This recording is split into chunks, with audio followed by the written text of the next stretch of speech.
tempo passar. Humberto Machado de Oliveira.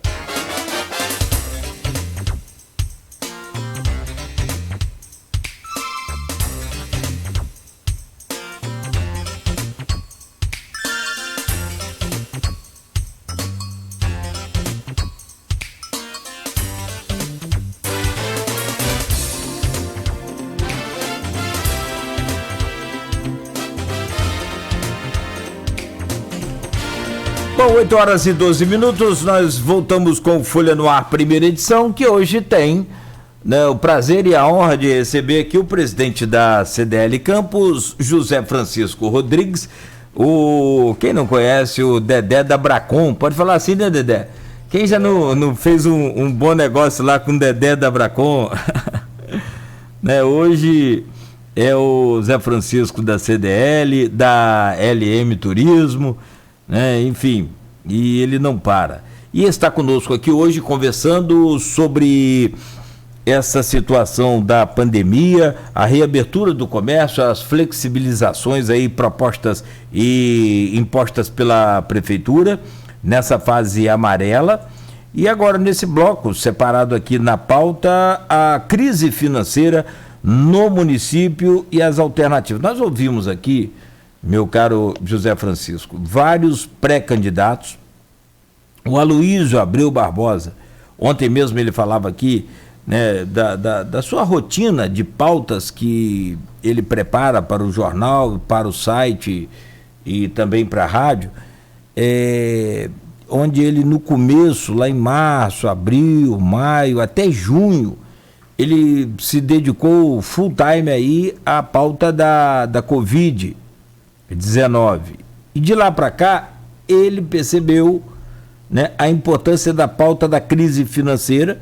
A equipe do jornal continuou e continua cobrindo, e muito bem, por sinal, a questão da Covid-19 em toda a região. E ele segue aqui com essa pauta da crise financeira. E, por óbvio, ouviu aí vários especialistas. Teve um painel muito interessante que ele ouviu o Joilson Barcelos, companheiro do senhor aí da CDL. Ex-presidente. Né? Ex-presidente, diretor naturalmente. Atuante. Atuante, o Joilson não para. Ouviu também o Renato Abreu, do grupo MPE, né? Grande empresário também.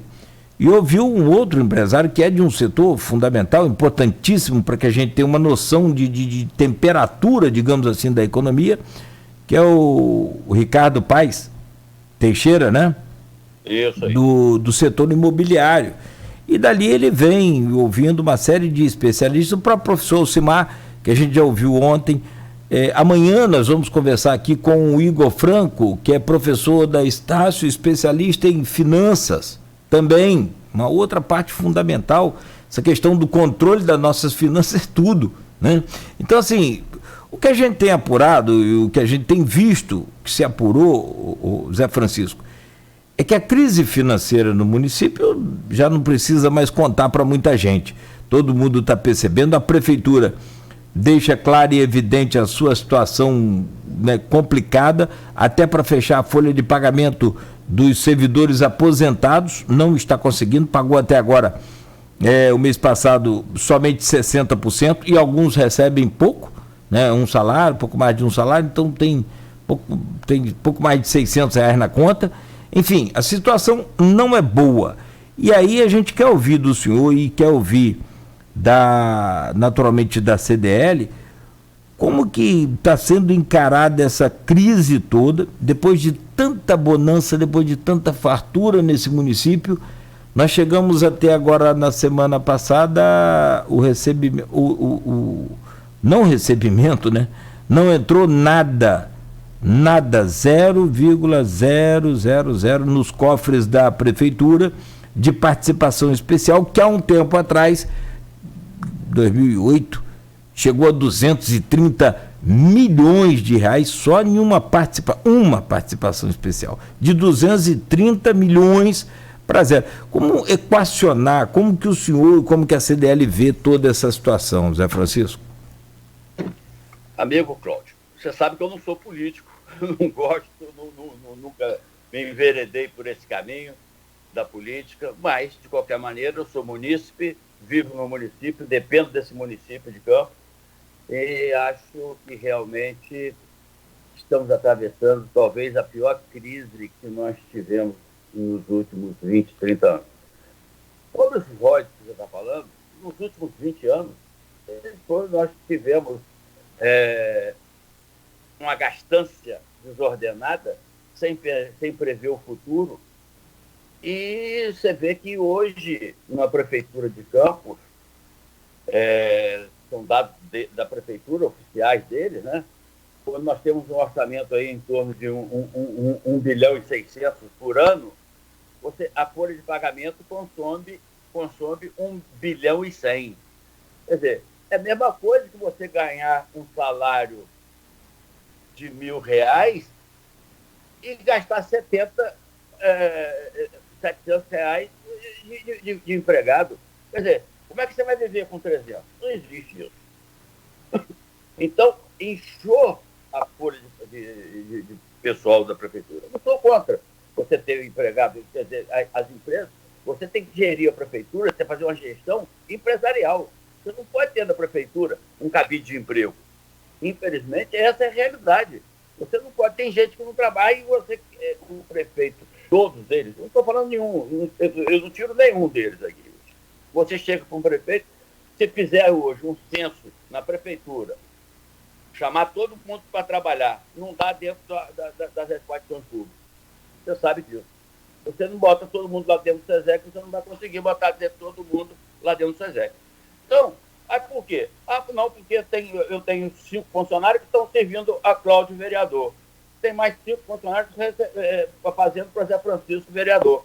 Você desculpa, Cláudio, eu estou desabafando, mas essa é a realidade de Campo.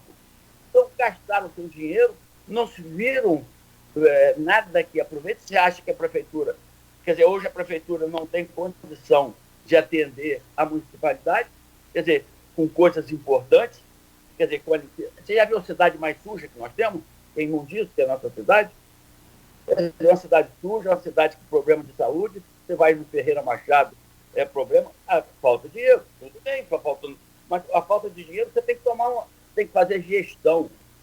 Gestão, não adianta, ninguém consegue fazer nada sem uma gestão empresarial.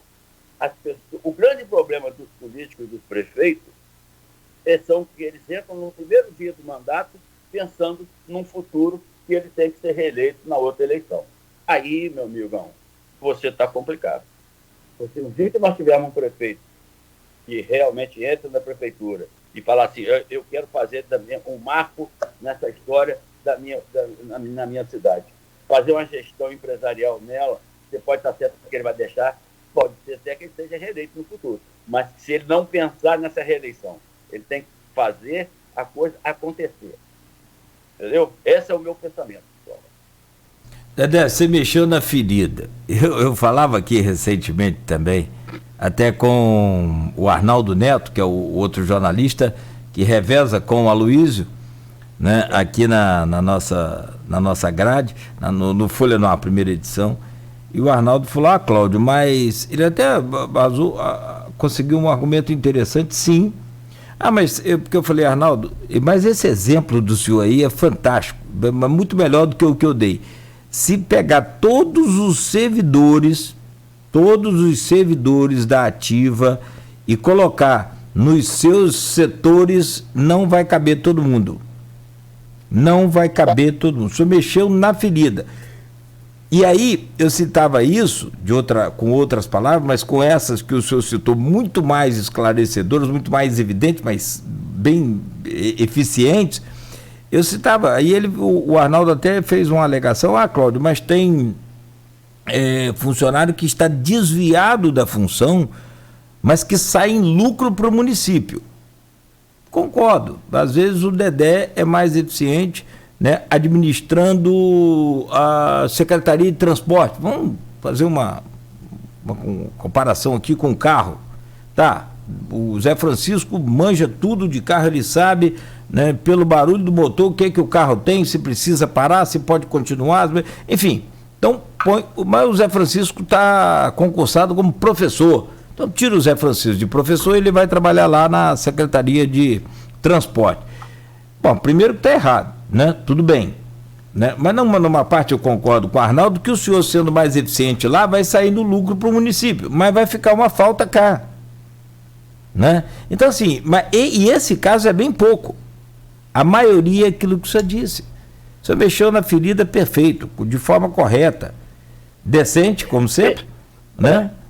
Esse desvio de função que você botou aí, às vezes pode ser feito dentro da administração pública, mas isso não intervém na coisa. O grande problema, Cláudio, é único. É onde você precisa ter 10 funcionários, você tem 20 funcionários. Esse que é o grande problema.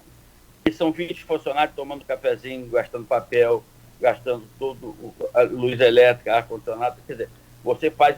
E outra coisa, quando você bota gente demais para fazer um serviço e você necessita de 10 pessoas para trabalhar naquele setor, você botar 20, as pessoas não têm o que fazer, vão começar a conversar. Aí o serviço vai embora, desaparece, não tem um serviço eficiente. Foi uma das questões aí bem colocadas também pelos empresários naquele painel que o Aloysio ouviu, né, fez com esses empresários. A produtividade dos servidores. Eu espero. Né?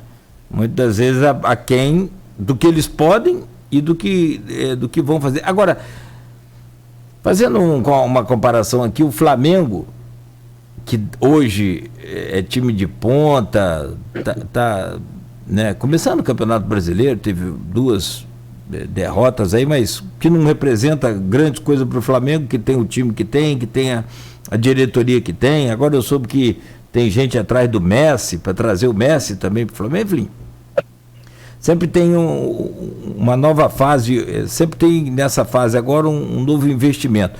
Mas eu me lembro bem que, o senhor deve se lembrar, 2017, 2018, até acho que 2017, 2018, o Flamengo quase que caiu para a segunda divisão. Mas o que ele estava fazendo nesse meio tempo? Gestão. Enxugando as contas, né, acertando a máquina para poder virar o campeão, voltar a ser o campeão que ele sempre foi.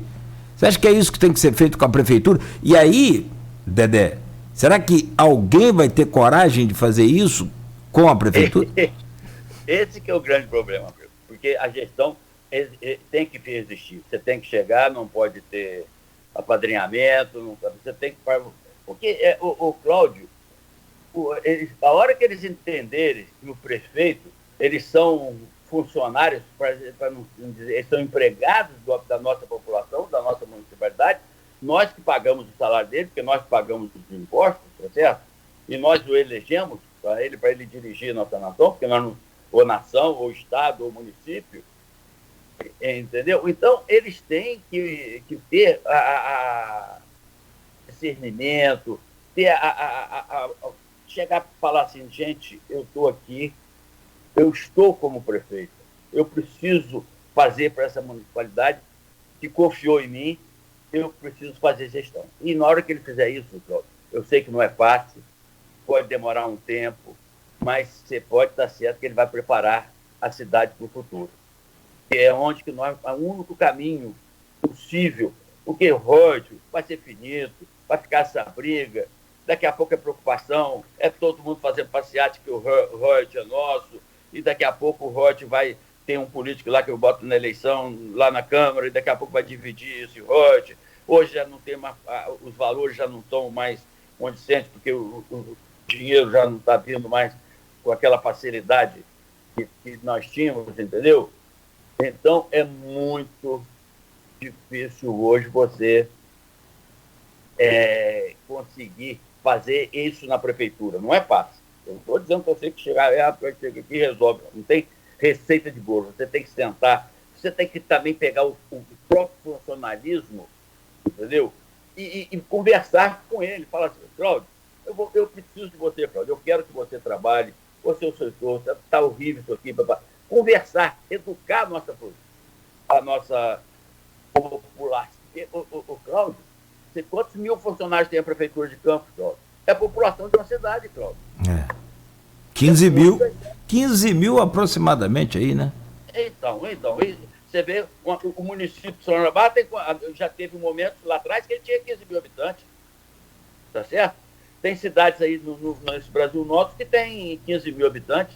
Aqui, próximo aqui, tem a gente, Cardoso e tal, passa um pouco disso. Passa pouco disso. Então, aí você faz uma conta, não é possível para gerar 15 mil pessoas para gerar um município. Você não tem como.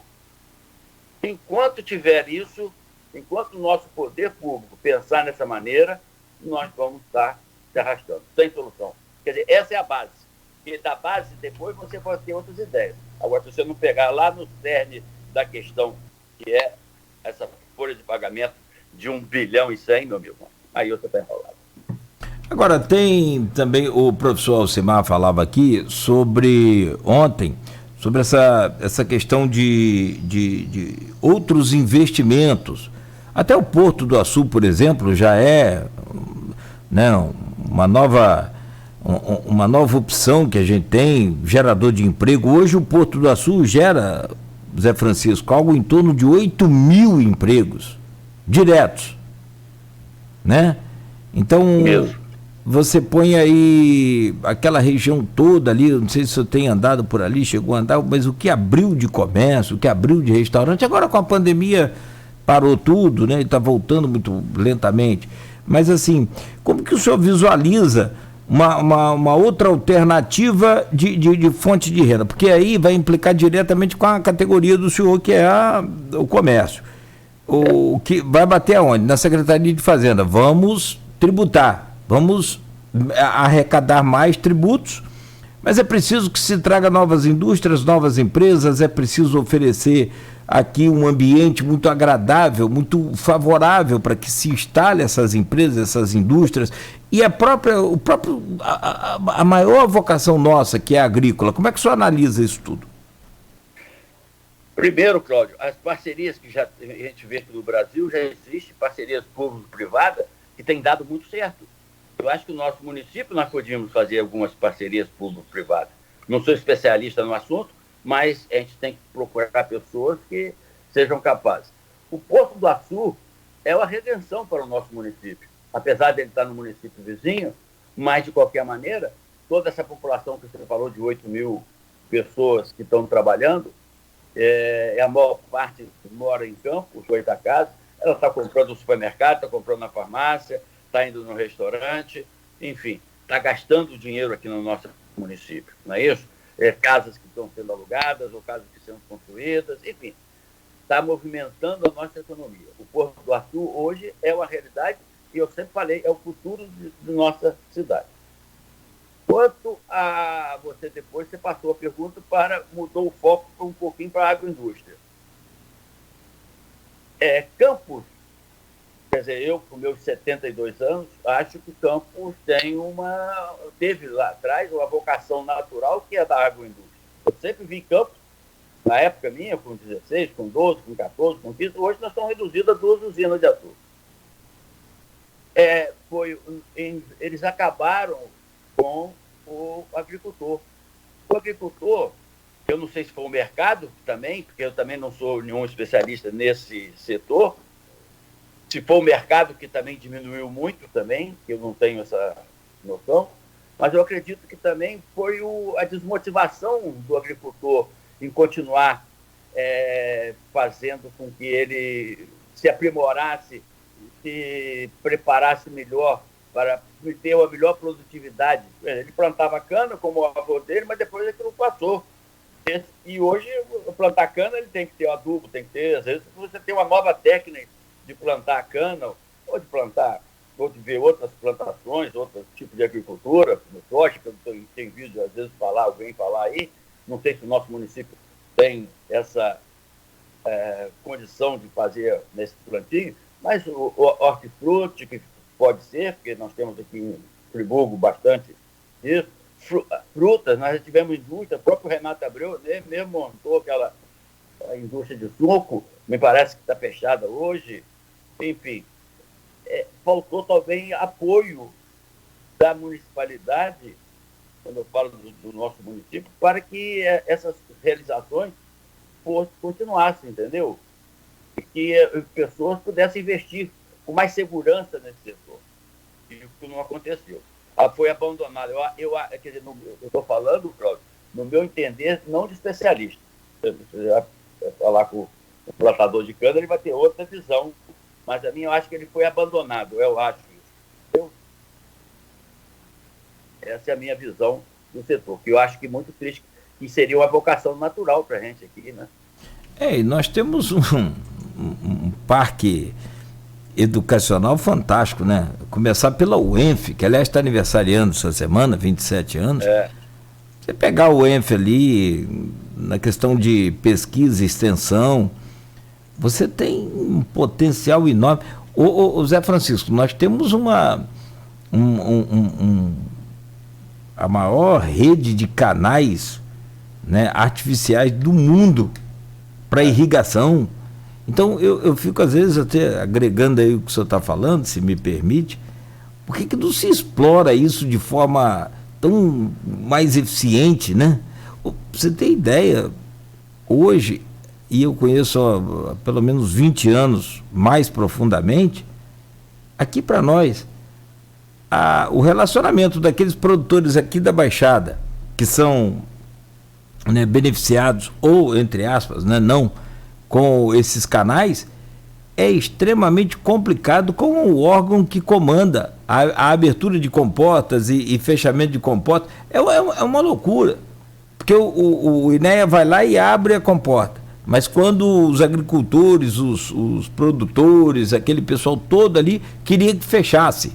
Então eu falei, gente, mas nunca houve um bom relacionamento, e eu posso falar isso aqui perante aos vários inúmeros programas que nós já fizemos com esse pessoal da Baixada que vive o dia a dia ali da beira do canal, digamos assim. Então, a gente não entende por que não tem uma eficiência maior. É aquela história que o senhor falou, tem que ser mão de ferro aí, fechar as torneiras para poder administrar esse município. Tem umas participações aqui. Inclusive o Alfredo Diegues está mandando aqui um bom dia para nós, mandando um bom dia para o senhor. Tem também aqui, Dedé, Emil Gazen. Venha como prefeito, Zé Francisco. Precisamos de gente competente. Aí aumentando... não ri não, que ele está falando sério aqui. Aí aumentando o coro lá com o Emil, tem aqui o Tiago Ribeiro. Bom dia, José Francisco. Que pessoa e profissional brilhante.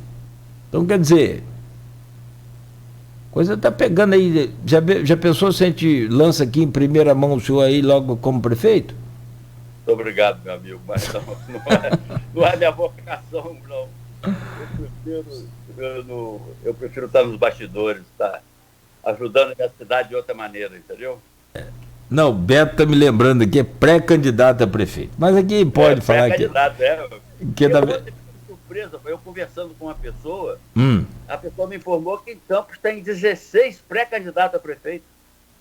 Daqui a pouco eu vou passar a relação e vou pedir uma análise aí do senhor sobre isso.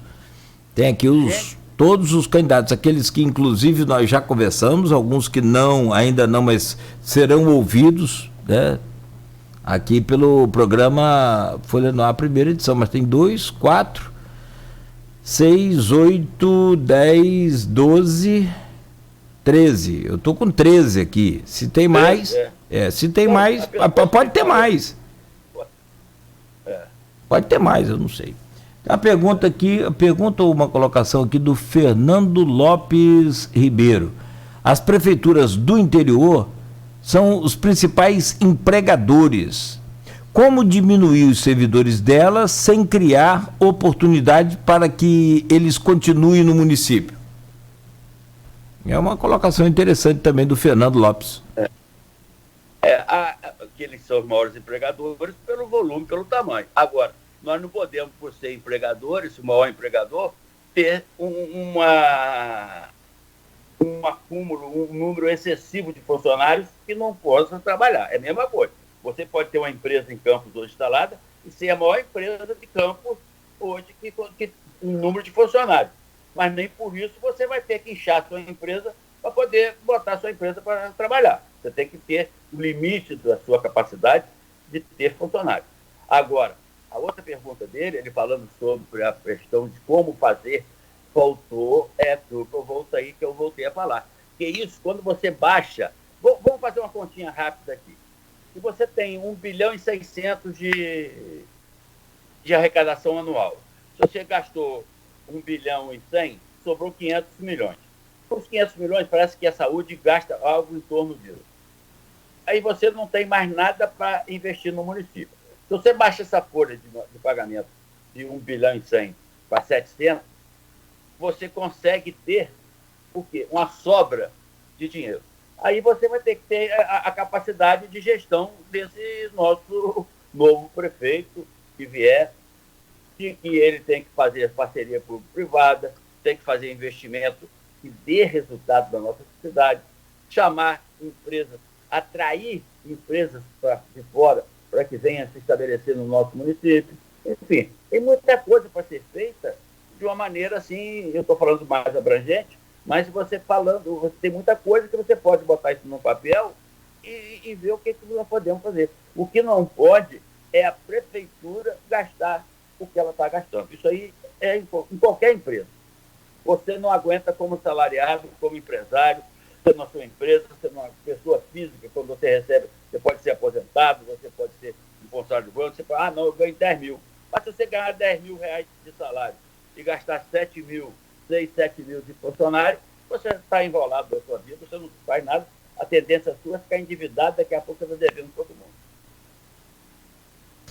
Perfeito. Bom, Zé Francisco, eu preciso de fazer um intervalo rápido aqui, próximo bloco, e aí a gente vai trazer aquela relação aqui de pré-candidatos à prefeitura. Claro, costuma na reta final, antes ainda, no fim das convenções, né, os partidos já vão definindo algumas coligações, vão mudando, mas hoje, pelo menos na nossa relação aqui oficialmente, né, são 13 pré-candidatos à prefeitura. Você vê depois... O limite das convenções são... Dia 16 de agosto. Começa agora 31, dia 16 de setembro, perdão. Perdão. Começa agora dia 31 de agosto, vai até 16 de setembro. Até tem uma pergunta para fazer ao senhor com relação a essa data da eleição. E eu vou fazer justamente aqui. Agora, e deixo já para a gente abrir o próximo bloco, né? Antes do senhor fechar o programa, fazendo uma análise aí desse setor produtivo sobre as eleições em novembro. É justamente essa. A mudança da data da eleição para novembro, e aí o senhor me responde daqui a pouco, altera alguma coisa no comércio, já que dezembro é a data mais esperada do ano para os comerciantes? O senhor me responde daqui a pouco no próximo bloco, enquanto a gente toma uma água aqui rapidamente. Ok? São 8 horas e 40 minutos, você está ouvindo o Folha no Ar, primeira edição. Hoje conversando com o José Francisco, o nosso querido Zé Francisco Rodrigues, nosso presidente da CDL e empresário, falando ao vivo aqui conosco. Tem várias perguntas já também aí no Face, a gente volta já, fechando o programa de hoje, Folha no Ar, primeira edição, com oferecimento dos laboratórios Plínio Bacelar e Clínica Proteus.